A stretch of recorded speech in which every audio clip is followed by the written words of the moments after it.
me say this clearly. In 2025, buyers said you. Not negotiable, not emotional, not dramatic. They just didn't buy.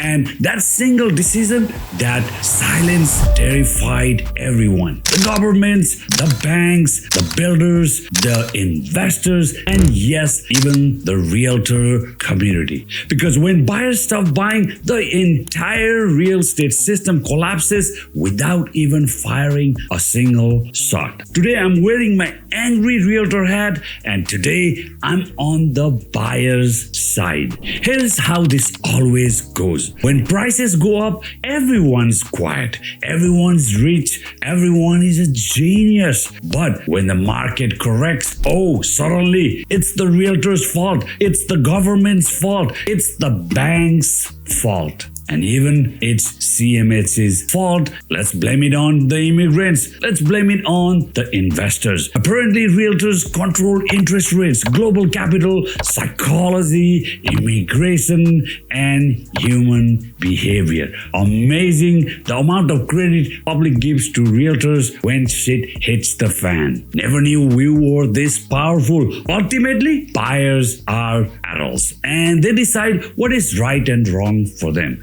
When the going is good, try and telling buyers it's a wrong decision. They will play deaf ear at you. Yeah, right. Let's rewind 2020 to 2022. Let's listen to this quick video clip from the Bank of Canada. Interest rates are very low and they're going to be there for a long time. So we have been unusually clear about the future path for interest rates. If you've got a mortgage or if you're considering to make a major purchase or you're a business and you're considering making an investment, you can be confident that interest rates will be low for a long time.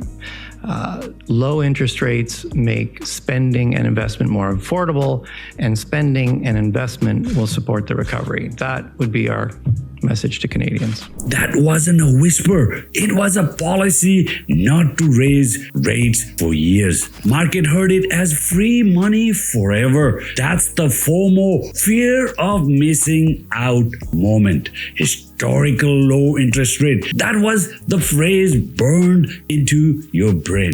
Cheap money does one thing. It creates FOMO. FOMO creates speculators, investors, and leverage. Add some stupidity to that. Everyone wanted in. Regular families bought second homes, third homes, condos their neighbor planned to live in. That spike, that wasn't fundamentals, that wasn't income growth, that wasn't population growth. That was panic buying fueled by cheap money. Then the bank did a 180 turn and hiked 8 times starting in 2022. Let's be honest, who won? Governments, taxes, taxes, taxes, so many forms of taxes. Banks, they got their mortgage volume up and had debt carried by buyers forever. Builders, record pricing, record profits. Investors, paper wealth, those who exited made money too. Realtors, transaction volume, the commission. And then there's buyers, the only group that signed up for 30 years of debt, loses sleep, carries the risk, can't just walk away. But sure, they get blamed the last. Now pause, because if you think this is new, it's not. Let's go back to 2007 and 8, the US financial crisis. A housing market created by reckless lending, cheap money. Housing never goes down logic. Banks lending to everyone with a pulse. Yes, even the dogs could qualify. What happened? Trillions wiped out. Millions lost their homes. Life savings erased. And who paid the price? Not the banks, not Wall Street, not the executives, the everyday buyers. Same movie, different actors. Now, let's talk Canada. We didn't crash in 2008, but don't confuse delay with immunity. From 2020 onward, stimulus, cheap credit, government-backed mortgages, lenders stretching affordability. History doesn't repeat, but it rhymes. And the bill always come due. Now this part matters. As you hear on the opening of the video, Bank of Canada went on camera and told Canadians rates will stay low for a long time. People made 30-year decisions based on that. Then what happened? 8 rate hikes. Fast, aggressive, brutal. And now we are in a declining cycle. So yes, if you really wanted to blame someone, start there. You don't flood the system with cheap money. Then punish the people who actually believed you. That's not economics. That's betrayal. Fast forward to today. In the GTA, condo investors can't close. Appraisals are coming in low. Banks won't bridge the gap. Builders are selling units below the 2021 prices. People are walking away from $100,000 deposit, $150,000 deposit, even $200,000. Not because they are bad people, because the math just doesn't work anymore. And that's when it happened in 2025. Buyers said, "F